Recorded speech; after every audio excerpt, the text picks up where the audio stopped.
Good evening and thank you for joining us. I'm Alex Flood. Debate is sure to happen at tomorrow night's council meeting, with cost overages for the Boulevard Lake Dam up for discussion, as well as a plan for the former Dease pool site. And the rest of council will weigh in on Bill Morrow's call for a vaccine policy for city staff. The mayor noted on Friday that he will bring a motion to council to have administration put together a vaccine policy that would apply to all workers who deal with the public in a face-to-face manner, including transit and paramedics.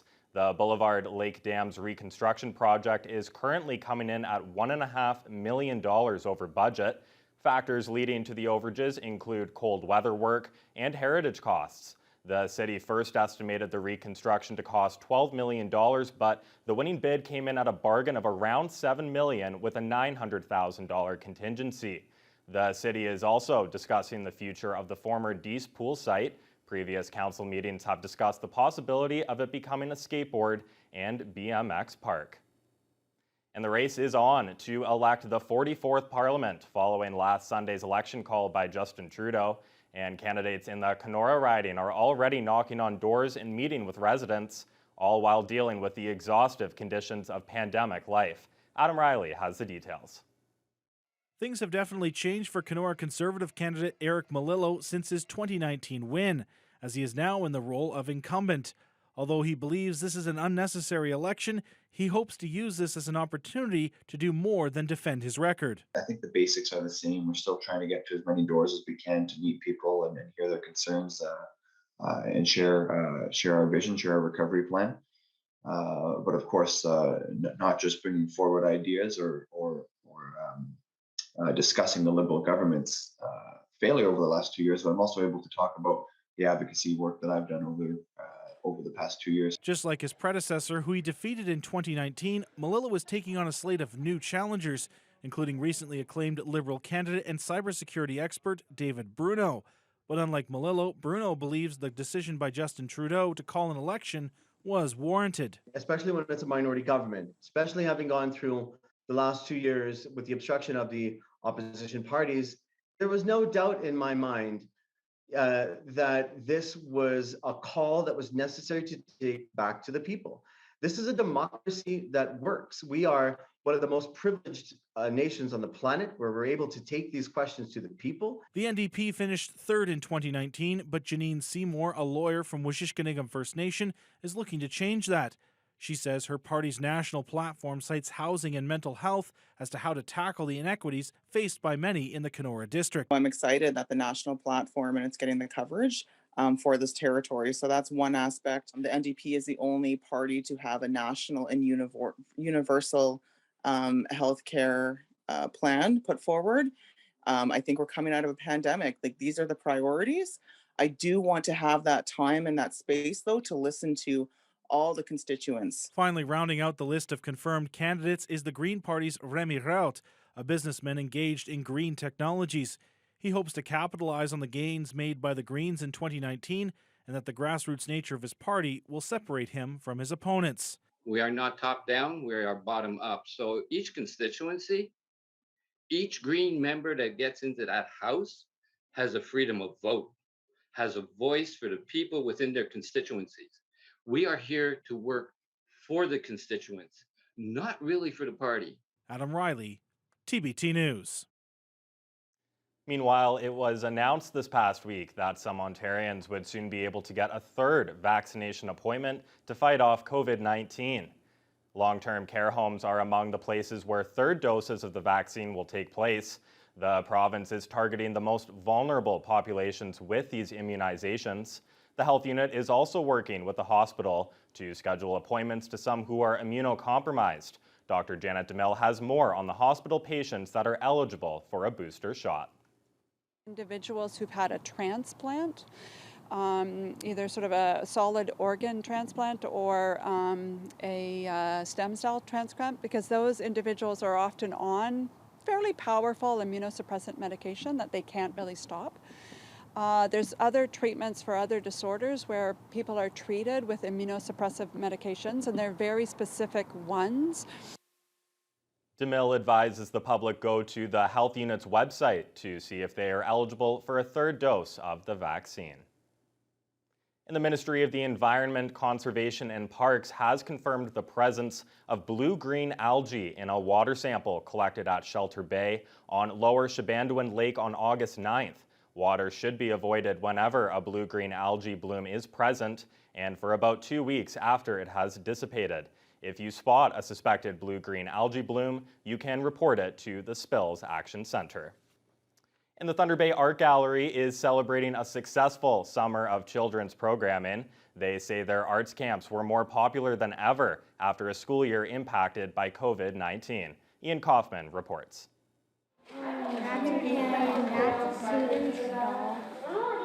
Education coordinator Maeghan Chasse says interest was higher than usual this year, with the gallery's half-day, week-long art camps selling out within about a week. Parents jumped at the chance for their children to interact with other kids and do something a little different after months of school closures and isolation, she said.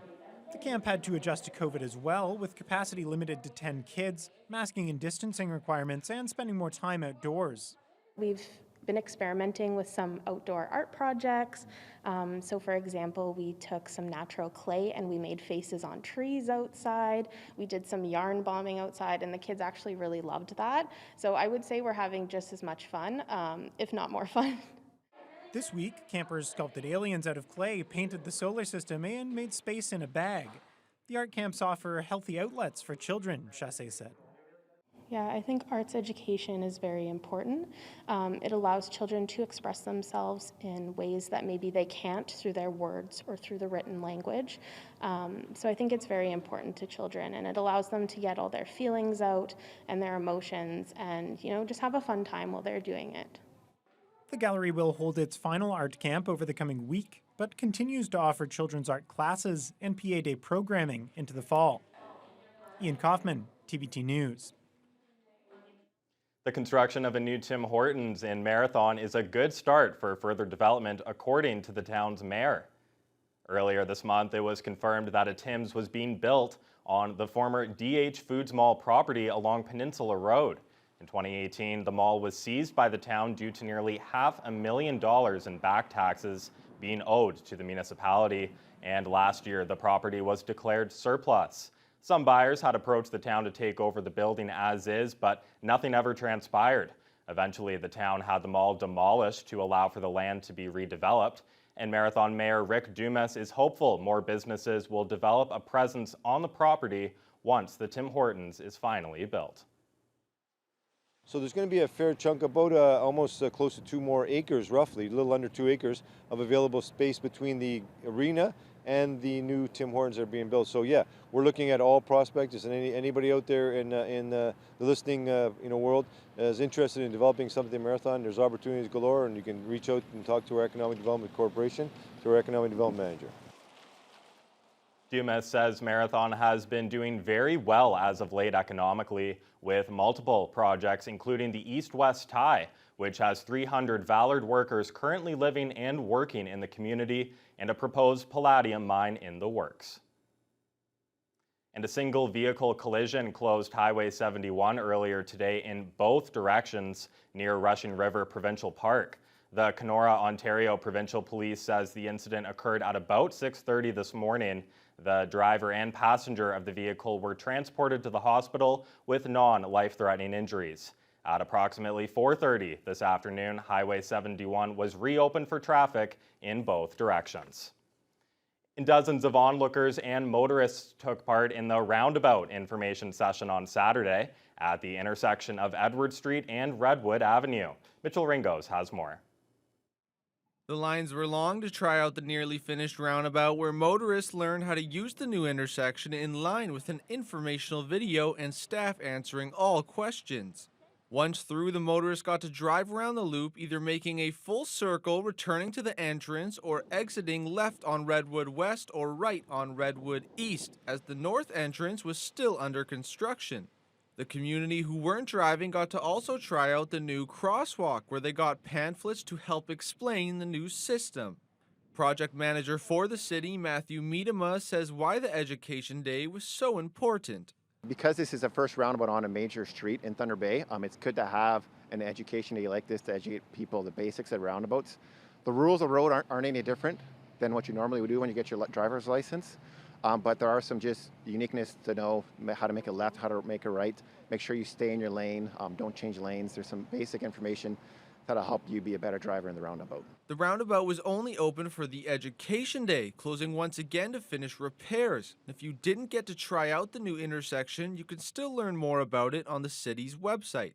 We talked with the community members at the Education Day on why they came to learn about the roundabout. I wanted to see what it was all about, the safety of it. Well, I've been to England and I know they work really well over there, and I just came here to see whether they operate the same way here. I think they're great. This is something new, brand new, and people have to get used to it. Otherwise, somebody's going to run into it. With today only being a test run, the community can expect to use the roundabout fully mid to late September. Mitchell Ringos, TBT News. Thunder Bay finally has a roundabout here with Kurt Black. Kurt, I've never actually driven through a roundabout before. I'm up in Northern Ontario from here, so I've never had the luxury of doing so. Well, then Alex, why weren't you down there yourself getting some That's more information true. on it? I should have been educated today. It looked like a good education. And speaking of education, I mean, those Blue Jays, they're doing all they can, but man, Kurt, tough day today. Well, they might need to learn how to hit, because the pitching over the weekend has been fantastic. 3 sterling efforts from Rheault, and then today Mats. But the offense just hasn't been picking it up for them. And for a rare thing, Alex, we saw a standing ovation for the opposing